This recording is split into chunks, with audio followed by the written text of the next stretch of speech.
Hi, my name's Denise. I'm an artist. I live in Sydney, Australia. And this video is probably a bit more like a podcast than my regular vlogs where I share a lot more, showing you the art as I'm making it. This one is more of an art talk, art chat, talking about making ugly art, a shout out to another YouTuber that has really inspired me this week. And yeah, just sharing about the not so easy parts of the art journey and just relating to you in that way. I hope it's helpful. Hi, so it's a Saturday morning and I had great plans to make lots of recordings today, but my energy's not quite there yet for chatting, but here I am. So I thought I would just start from where I am. But I wanted to shout out to a YouTuber. She's also got a Patreon and Skillshare, which I haven't visited those two, but thanks to Tracy Verdugo, she mentioned a list of some YouTubers she enjoys watching. And Maria Noelle Wurm, W-U-R-M is her surname spelling. I just discovered her thanks to Tracy this week, and there's something that happened by listening or watching a couple of her things this week that has helped me so much, and I wanted to pass them on, and you might want to look her up as well. And one of them was a video about making ugly art, which I have had real meaningful struggles with in my 20-something years of doing artwork. Maybe because how I came into art and learning about art was from learning from a teacher, and so one-on-one once a week I would paint at his home for about 4 years. You know, not religiously every single week, but for 4 years, quite consistently on a weekly basis, I would go and paint at his place. And he started me straight away at just making paintings. So I loved that at the time. I'm very impatient. I just wanted to show me how to paint. Let's paint. And because he is a professional artist, he even owned a gallery. He was always making art. He used to have a market stall at a big market on the Sunshine Coast, the Monday Market. And, you know, he's really good at talking to people and, you know, doing the whole thing.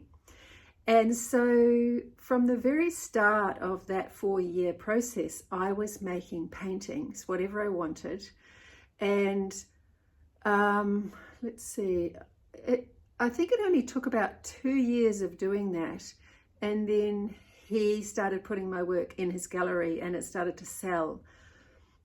Large paintings for $300 or $400, you know, like that's how you begin. Sometimes you've been big work for not very much money, but it was just so exciting. I couldn't believe that somebody wanted to take home my work. But the point what I'm trying to make is, what that meant was the focus was always on making art to sell. That was kind of like, that was the top of the priority, and almost fit into a belief system for me that anything else less than that kind of doesn't matter, or is not important, or is a waste of time, or not worth my energy, or I'm failing at life a bit of trying to be an artist. Those are all the meanings that I added to it. And so this week, I've finished a few paintings, getting ready for an online a gallery that runs online. Like, she doesn't have a bricks and mortar place, but the lovely Mia Oatley found my work in the Sydney Affordable Art Fair. So I will be putting some of my paintings in with her collection coming up shortly, depending on when this video comes on board. I'm not sure if it will align. But so that's been exciting. Really wonderful. And so I had to create some work ready for that in the last few weeks. And then I've sort of like, I won't say fallen in a heap, but you know, you just need a spell sometimes in between that production of work, making it to sell, sometimes can actually cause me to sort of dry up the well a little bit quickly, And then maybe the critic comes in, will people want the, like the whole dialogue around, will this sell? Is it good enough? You haven't been in this collection before. What will they think? Like all the insecurities that you can think of come up. Maybe much like when you might get a new job, like you have to go through that interview process and then you finally get over the line, and then your first day at that job, or the first day, the first week, the first month, they all feel so very different. And the first day can be so scary. You don't want to stuff it up, but you really need to learn how they do things in this place. Like, what's the system going to do? Where do I fit? How am I? What's my role here? And then after a week, you kind of can say hello to Jenny at the water fountain, or, you start to, oh, that's the coffee cups everyone else uses. I'll use this one, or I'll bring my own. You start to bring a little bit more of you in there. They start to get used to you. You start to get used to them. And, after a month or two, you feel like a little bit part of the furniture. You're part of it now. The part of the family. You've been accepted in, and off you go. So yeah, it's a bit like that, I think, is that I'm new to the Petite Collections family or group or experience. And so it's another new thing that me and my nervous system are moving it toward and learning about. And so I'm just acknowledging that in myself, that, oh, okay, so we're coming up against another new thing. How can I bring myself kindly through this? And this is why I wanted to bring forward Maria Noelle. I wanted to bring through her example. Two videos I've been watching. One of them was the Making Ugly Art, and so then I loved it. She was present on the video just making these pages. There was 2 pages, and so she encouraged you to have your journal there on the table and do along with her. And I really loved that. That really made sense to me this week when I was kind of floundering around a bit lost. And so I love that kind of thing. That's the kind of thing I take myself through as well. But having company, having her playing on my video at my art table and joining in with that activity was fantastic, really helpful. I might be able to share it a little bit later if I drop it in here, or actually maybe I'll just pause and bring it over. You know what? I'm actually kind of excited because Philip's out at a workshop for several hours today. And in my mind, I was like, right, I haven't got anybody around in the house, nobody else's energy and nobody listening to me talking on to the computer. And so I really wanted to get a whole bunch done. And it's been a few hours since he left, and I just haven't been in the right space. So it's really good. I'm starting to feel like I'm warming up, and yes, I can maybe do it after all.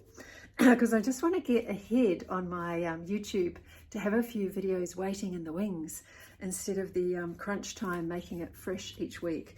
So this is what the pages that happened with Making Ugly Art.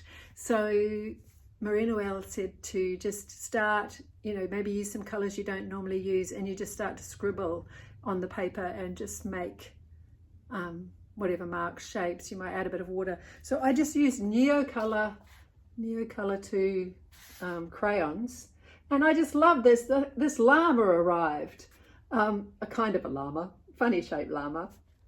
But just starting with shapes, starting with brown. Brown's not my favorite, and just making those movements. That was the first exercise, and then we were to write down on this side the expectations I'm most commonly met with, your own expectations. Like, I'm a professional artist. I need to justify my life choice by making art that sells. I'm scared to make ugly or bad art as I'm scared of being judged and or disliked. I don't have time for annoying feelings of less than happy. These are boring, loud, energy draining, and make me feel such a failure at doing my life. Yeah, I've got some, what work have I done to show my value and receive payment? And that And anyway, so there's a few more, bit much, hey, but you know, I'm sure if you're an artist, you can really relate to some of those things. And then after writing down the expectations that I'm most commonly met with in your body, in your mind, your head, make a mark or choose a color to respond to each one of those. So it's funny, I ended up with this sort of, this figure, this face, then I gave him a body, and then this little wee one here, is the sad little girl, and that's that. My dear mum, we were poor, grew up really poor, and I would ask for pocket money, and the first thing mum would say, what work have you done? Which was completely reasonable. Me being a mum, I would maybe have wanted to say that to my own kids if they were asking me for money that they were just going to buy cigarettes and chocolate with. You know, I was 13, whatever, 14, 15. And, but the memory has inserted itself and caused a belief that, you know, you're almost not worthy of receiving if you haven't done any work, which, you know, that kind of makes sense in the capitalist system world. But receiving payment and being worthy are very different things. So there's that. Anyway, so yeah, I just, you know, you just find when you do those kind of exercises that you shift some energy, you hang out with those difficult parts in yourself and in life, that they're there. You can't really deny them or ignore them. They're not going anywhere. But when you allow them all to be present, which speaks to the work of Richard Schwartz, that book called No Bad Parts. Really highly recommend that. The more we can accept the perceived negative parts, the ones that cause us a bit of angst and conflict and anxiety and all of that, the more that we can accept those parts, sort of like, for me, the better we feel. Maybe I can put it another way. When I was doing the exercise with Maria Noelle and did those couple of pages, even though part of me thought that was a ridiculous waste of time and I should have been making real art, but instead I was mucking around on journal pages, what was the result of that was there are some parts in me that were able to really settle down, and after that I had energy to do some other things, you know, like change the way my inner landscape felt, because I'd honored how I was at what was true in that moment. And another one with the video with Maria Noelle was she recorded a painting session with her Patreon and she shared it. And after doing those exercises, I started listening to this one and just walked around the side of my table and started tidying up. Now, that's another area in my art life that drives me mad. I have a tendency when I make art to make a horrendous mess. Every surface that is in reach, every tabletop gets covered in maybe paint, reference materials, plants, vases, bottles, containers, you name it. I will cover just about everything in the vicinity as part of the process of making that particular art. And then it seems to be difficult to then turn around and clean that all up fresh before I want to start something new. And then I kind of like get more and more into this sort of quagmire of all these parts that have been brought out for some other project. And so the discussion that she was having while she was making the art was because she was remembering and talking about she'd recently done a bit of a big tidy up, and she'd asked herself, why didn't I do that sooner? What's been holding me up? And it just dropped in a beautiful way for me that the mess making and the fact that I get into a big mess and then I sometimes create inside of that mess, whatever, I just need to stop making that a big problem issue and making it wrong. like some videos back, some vlogs back, I think I was just really ashamed of the mess that my studio ends up being in.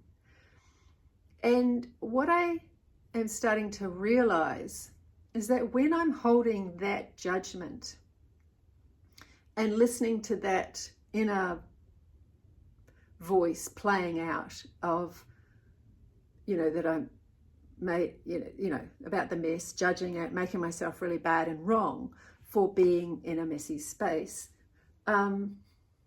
it just doesn't give me the energy I need to sweep through, tidy it up, and get ready for the next project. And so with Maria Noelle talking about this in a really gentle, kind way in her video, my nervous system just settled and settled and settled. And I was just in my space here, gently just feeling so grateful for, oh my God, she gets it.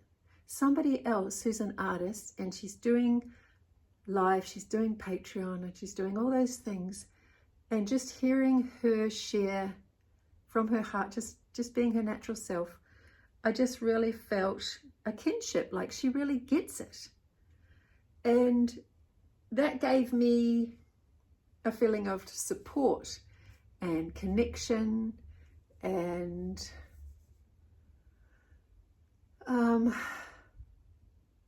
just okayness, It kind of just settled down that that one in me that just really freaks out.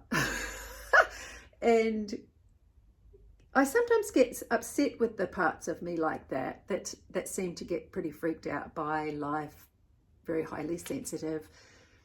And I feel like they get in the way of me making my art. They get in the way of me doing my thing. But, it's all part of it, which is something Rob Bell has shared about. And I think I really enjoy listening to him when he's relating that kind of message as well. It's like really needing to hear voices or people sharing of their experience, that it's not all about productivity.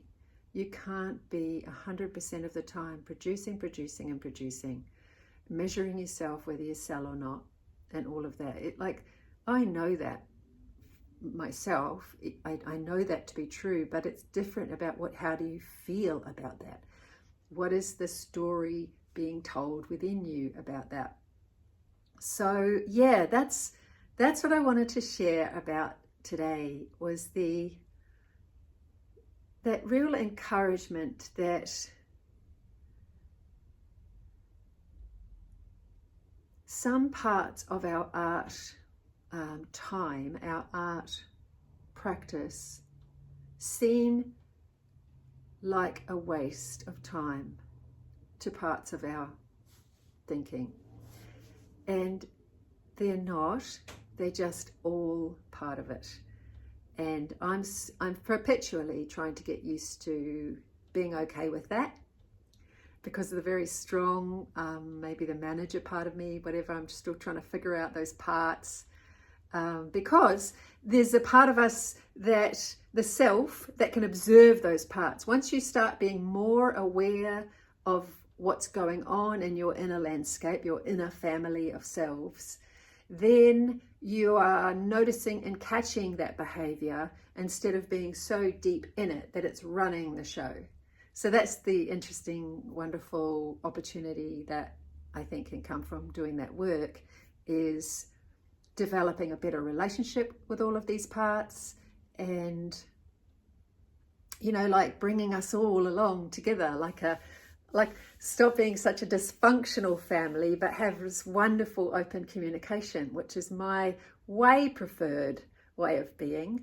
I value harmony in my home and family as very top of the tree.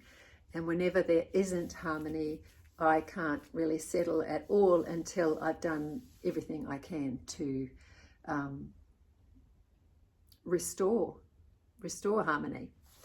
And so it makes sense that I would need to be like that within my own self as well, is that do whatever I can to restore harmony in my my body, myself, my experience. So yeah, that's the that was top of mind, I think, today or this week, that I thought I really want to talk about this. I really want to share about this, and I'd love to hear if this resonates with you. Does this meet you where you are, I wonder? Does it make sense? Do you have the same, do you have a range of those voices within you that sometimes just seemingly they're undermining everything you're trying to do or achieve? You know, you have all these hopes and dreams for your maybe your business or your practice, but there seems to be somebody in there just wrecking the place. Oh, I wonder if that's something that you can relate to. So yeah, by all means, comment below and let me know if you want to join the conversation, you know, because I know that when I watch a video like this, I'll often read the comments underneath, and just, I love hearing that, oh, I wasn't the only one that this one really resonated with. And then you can hear from other artists, creatives down below, how they connected with it. And I think that really helps us feel more okay in the world, which I think is a very good thing. So yeah, that's the end of that train of thought for now, and I'll see what else I can manage to overflow today with the desire to do so. All right, thanks for listening. Bye. When I share the art activities that are helping me in my sketchbook, it's usually when I've come out the other side. I do believe in sharing from the scar and not the wound. And so even though we are in the midst of this feeling, it's my job to process that, and I have support, and you know, like, I will do whatever I need to do to get through it and take really good care of myself. But I do find that I think it's part of my overflow that I'm happy to share the work that helps me, but I'll usually share it after the fact. So even if it's only a couple of days after, when you see the content on the video, obviously know that I've come out the other side and could be having a fantastic day. We could have had a day trip to the beach that day, you know? So the content that I make, it's never intended that that it should be cause for worry and concern that I'm transferring to you. More a case of, so this is happening, and this is how I'm being with it, and this is how I'm holding my own hand and walking myself through. And I think in the coming weeks, I'm actually going to try a new therapist who does IFS therapy, internal family systems. The book that I was mentioning earlier in this piece about no bad parts. And so I think it'll be really interesting how that goes. And as I experience those sessions, I might be able to share a bit more about that as well. So yeah, thanks for watching. And this next little bonus piece, I'm calling it, because I wasn't going to put an art piece at the end of this, but I kind of can't help it. I think it just goes with what I've been talking about. And it's a piece in my art journal that I used several weeks ago, I think, at least 2 or 3 weeks ago, to support me when I was having a bit of a rough day.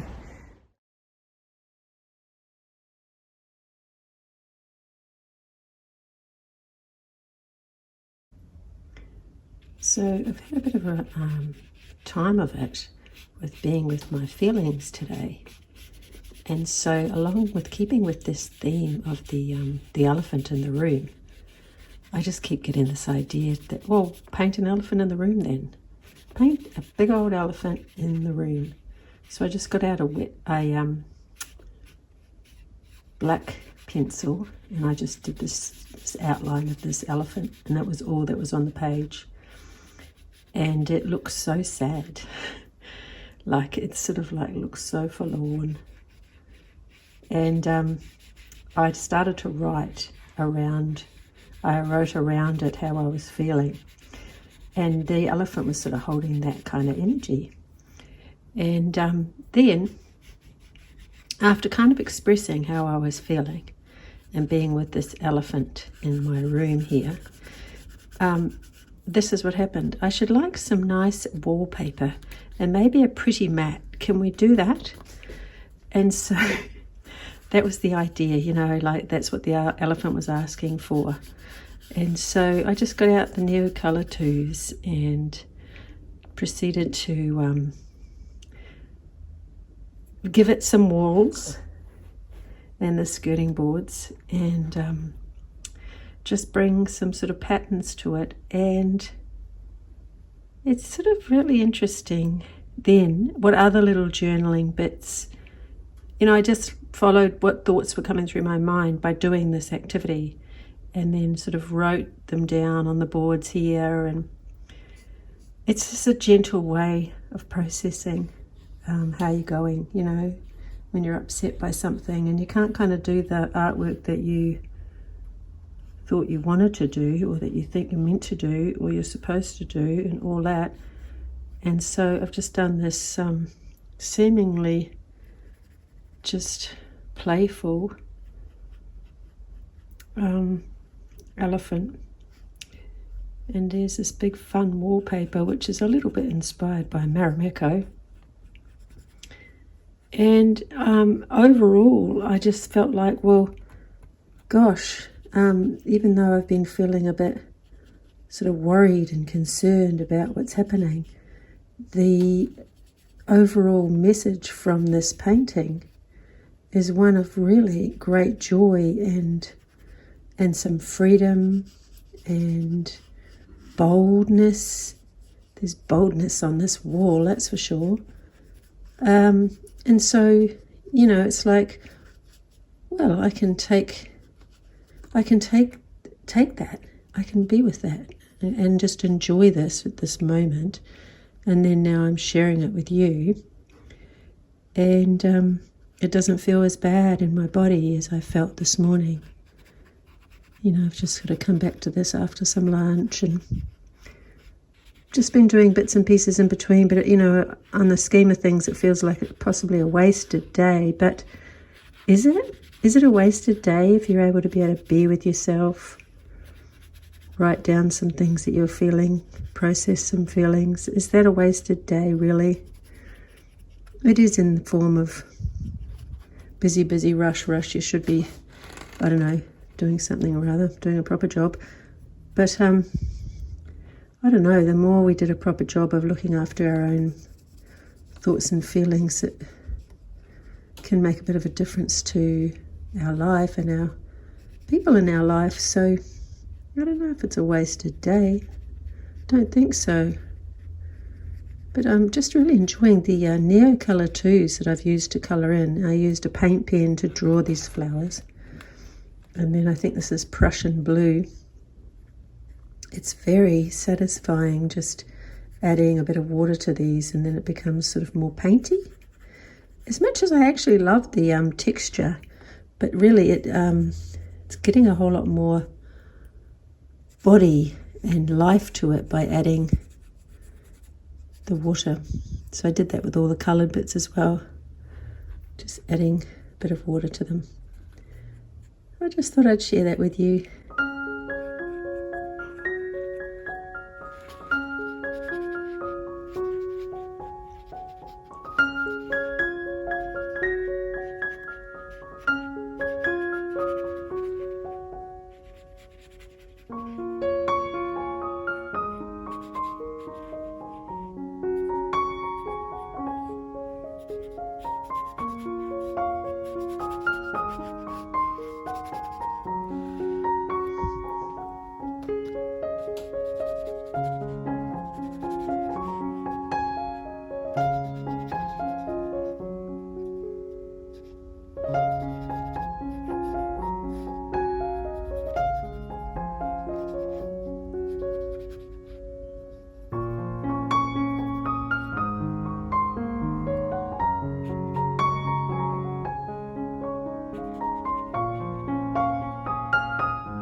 All right, thanks for watching, and do like and subscribe. It really helps grow this little baby channel. Okay, see ya.